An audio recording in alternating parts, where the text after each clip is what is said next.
তাহলে আমি এখান থেকে ঘোষণা দিচ্ছি, এই সাইডে কোনো ভাই দাঁড়াবেন না, কেউ দাঁড়াবেন না। যদি আমাদের মিটিংয়ে না এসে থাকেন তাহলে আপনারা এখান থেকে বেরিয়ে যেতে পারেন। যেটা বলছি সেটা করুন, একদম সাইডে সরে যান। আপনাদেরকে বারবার বলছি, এদিকে যে সমস্ত ভাইয়েরা আছেন, এখানে মা বোনেরা আছে, চলে যান ওদিকে।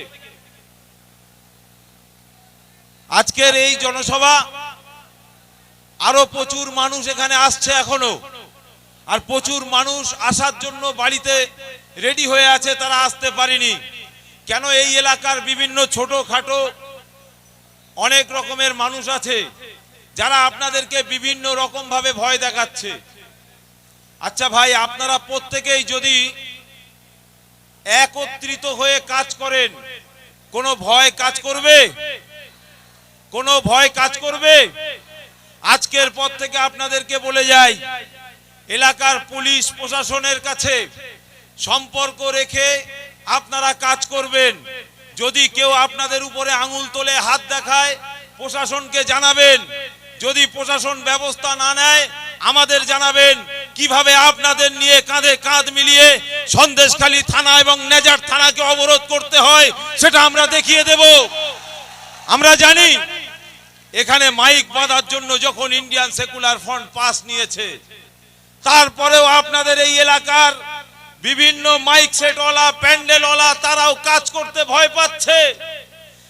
যাদেরকে আমরা টাকা দিয়ে গিয়েছিলাম, তারপরেও তারা এখানে প্যান্ডেল বাঁধতে ভয় করেছে, তাদের হুমকির মুখে পড়তে হয়েছে। যার জন্য আমরা আপনাদের কাছে ক্ষমা প্রার্থী।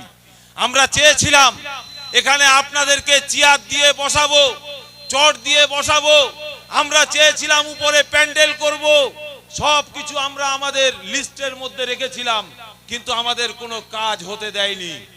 তবে আগামী দিন আর এই চোখ রাঙিয়ে ইন্ডিয়ান সেকুলার ফ্রন্টকে বন্ধ করতে পারবে না।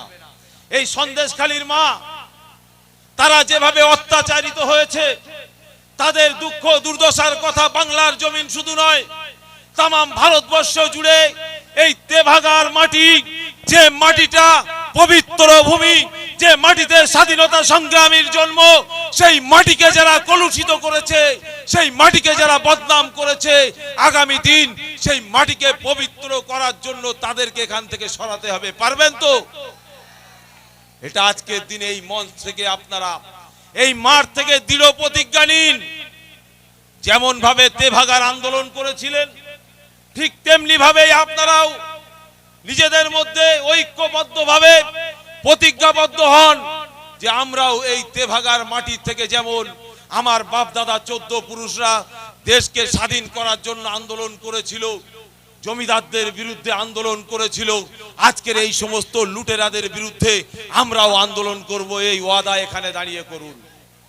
আপনাদের বলবো, এই সন্দেশখালীর মাটি পবিত্র ভূমি, আর এই পবিত্র ভূমিকে অপবিত্র করার জন্য এক শ্রেণীর মানুষ উঠে পড়ে লেগেছে।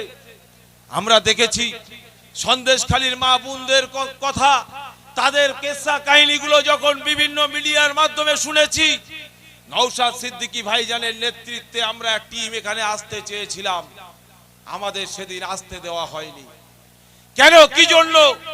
তৃণমূলের পুলিশ প্রশাসন সেদিন আমাদের আটকে ছিল, আর এক শ্রেণীর বিজেপির পদধরণী নেতা, তাদের কথায় তারা আমাদেরকে আটকে ছিল। আমরা জানতে চেয়েছিলাম, কি জানতে চেয়েছিলাম? যে সন্দেশখালীর মা বলছে আমি ধর্ষিতা, সন্দেশখালীর মা বলছে আমার উপরে অকাত্য অত্যাচার হয়েছে, আর তৃণমূলের নেতা তারা বলছে এগুলো সব নাটক। আমরা বলছি আমরা সন্দেশখালী ওই মায়ের বাড়িতে যেতে চাই, কোনটা নাটক আর কোনটা সঠিক সেটা আমরা জানতে চাই। সেটা জানার আমাদের যাওয়ার জন্য পারমিশন দেওয়া হয়নি। তাই আপনাদেরকে বলবো যে এই সন্দেশখালীর মাটিকে যারা হিন্দু মুসলমানে ভাগ করতে চাইছে, এক শ্রেণীর মানুষ তারা বলছে মুসলমানরা নাকি হিন্দু মা বোনদের উপরে ধর্ষণ করেছে, এই প্রচারটা এক শ্রেণীর মানুষ চালাচ্ছে। তাদেরকে জবাব দিতে হবে। দেবেন তো? তাদের জবাব দিতে হবে। বোমগুলি পিস্তলের লড়াই নয়, লাঠির লড়াই নয়, তরোয়ালের লড়াই নয়, লড়াই আপনাকে করতে হবে বাবা সাহেব আম্বেদকরের দেওয়া সাংবিধানিক মান্যতা দিয়ে ব্যালট বক্সের মাধ্যমে ভোটটি দিয়ে আপনাকে লড়াই করতে হবে, ভোটটি দিয়ে প্রতিবাদ করতে হবে, ভোটটি দিয়ে আন্দোলন করতে হবে। তাই আপনাদের কাছে, বসিরহাটবাসীর কাছে, সন্দেশখালীর মানুষের কাছে আমরা দাবি রেখেছি। আমাদের দলের চেয়ারম্যান এবং দলের রাজ্য কমিটি সিদ্ধান্ত নিয়েছে বসিরহাটের মানুষের জন্য, বসিরহাটের নদী ভাঙনের জন্য, বসিরহাটের পিছড়ে বর্গের মানুষগুলোর জন্য, বসিরহাটের মাছ চাষির জন্য, বসিরহাটের খেটে খাওয়া মেহনতি মানুষের জন্য একজনকে বেছে দিয়েছেন আমাদের আক্তার রহমান বিশ্বাস ভাইকে। তাকে ভোট দিয়ে জিতিয়ে পার্লামেন্টে আমরা পাঠাবো, এই ওয়াদা এখান থেকে করে যেতে হবে। কেন আমাদের প্রতীক, কার প্রতীক? আমাদের প্রতীক, আমাদের প্রতীক খাম চিহ্ন। আর এই খাম চিহ্ন নিয়ে দাঁড়িয়েছেন আক্তার ভাই। আর এই আক্তার ভাইকে বিপুল ভোটে জয়যুক্ত করতে হবে দলিতের অধিকারকে বুঝিয়ে দেওয়ার জন্য, আদিবাসীর অধিকারকে বুঝিয়ে দেওয়ার জন্য, জল জমি জঙ্গলের অধিকারকে বুঝিয়ে দেওয়ার জন্য। আর আক্তার ভাইকে পাঠাতে হবে সেখানে যে আমাদের কণ্ঠ হয়ে আপনার আমার ওয়াকাফ সম্পত্তি, হাজার হাজার বিঘে সম্পত্তি যে অর্থ নিয়ে এই রাজ্য সরকার এবং কেন্দ্র সরকার তসরুপ করছে, তার বিরুদ্ধে এই আক্তার রহমান বিশ্বাস যেন গর্জন করতে পারে, আওয়াজ তুলতে পারে, আমাদের কণ্ঠ হতে পারে, সেজন্যই তাকে ভোট দিয়ে পাঠাতে হবে। অনেক হিন্দু ভাই মা বোন আশপাশে ঘোরাফেরা করছেন, আছেন, এর মধ্যে আমরা দেখতে পাচ্ছি। তাদের উদ্দেশ্যে বলবো, আপনার মূল্যবান ভোট কাকে দেবেন? আপনারা ভাবছেন এখানে বিজেপিকে দেব, আপনাদের উদ্দেশ্যে বলি, দেশকে বিক্রি করলো আদানি আম্বানির পাচাটা কুত্তার মতো গোলামি করছে কারা? একবার হিসাব করে দেখুন। আপনিও যে টাকায় গ্যাস কিনছেন, আমিও কিন্তু সে টাকায় গ্যাস কিনছি। আপনার জন্য খাস করে কিছু করা হচ্ছে না। রেল বিক্রি হয়ে গেল, এলআইসি বিক্রি হয়ে গেল, দেশের বড় বড় সম্পত্তিগুলো, দেশের হেরিটেজ বিল্ডিং গুলো পর্যন্ত এই নরেন্দ্র মোদী সরকার বিক্রি করে দেওয়ার চিন্তা ভাবনা নিয়েছে। তাই আপনাদের বলবো, দেশ বাঁচাবার জন্য এই বসিরহাট লোকসভায় আমাদের আক্তার রহমান বিশ্বাসকে খাম চিহ্নে ভোট দিন, নইলে আপনার ভোট বিফলে যাবে। অনেকে ভাবছে তৃণমূলকে ভোট দেব বিজেপিকে রোখার জন্য। তাদের উদ্দেশ্যে বলছি, একবার মনে মনে ভাবুন, তৃণমূলের এত নেতা থাকতে, এত মন্ত্রী থাকতে, এত এমএলএ এমপি ভদ্রলোক থাকতে, সব কিছুকে বাদ দিয়ে চারজন মিলে ধরে তুলতে হয় এরকম প্রার্থীকে কেন বসিরহাটে দিয়েছে, তার কৈফিয়ত আপনাকে নিতে হবে। আমরা আপনাদের কাছে বলতে চাই, বসিরহাটের মানুষের কণ্ঠ যদি হতো, তাহলে তরুতাজা টাটকা যুবককে দিত। বসিরহাটের মানুষের কাজে যদি লাগতো, তাহলে একজন ভদ্র মানুষকে দিত। কিন্তু তাদেরকে দেওয়া হলো না। কাদেরকে দিয়েছে? একজন চারজন মিলে ধরে তুলছে সেরকম ব্যক্তিকে প্রার্থী করেছে।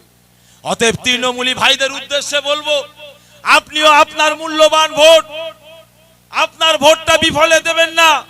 আপনার মূল্যবান ভোটটা ইন্ডিয়ান সেকুলার ফ্রন্টের খাম চিহ্নে দিয়ে একটিবার আইএসএফ এর সুযোগ করে দিন।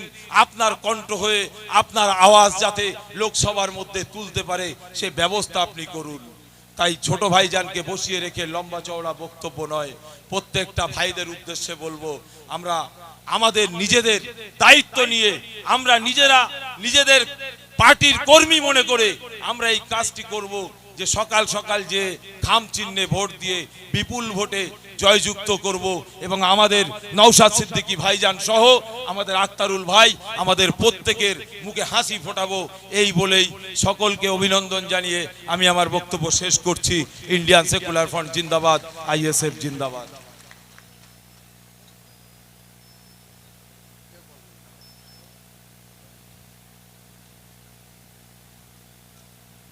আজকের এই জনসমাবেশে সন্দেশখালীর অগণিত সাধারণ মানুষের কিছু প্রতিনিধি এবং বিভিন্ন রাজনৈতিক দলের স্থানীয় নেতৃত্ব তারা আজকের এই জনসমাবেশে আইএসএফে জয়েন করতে এসছেন।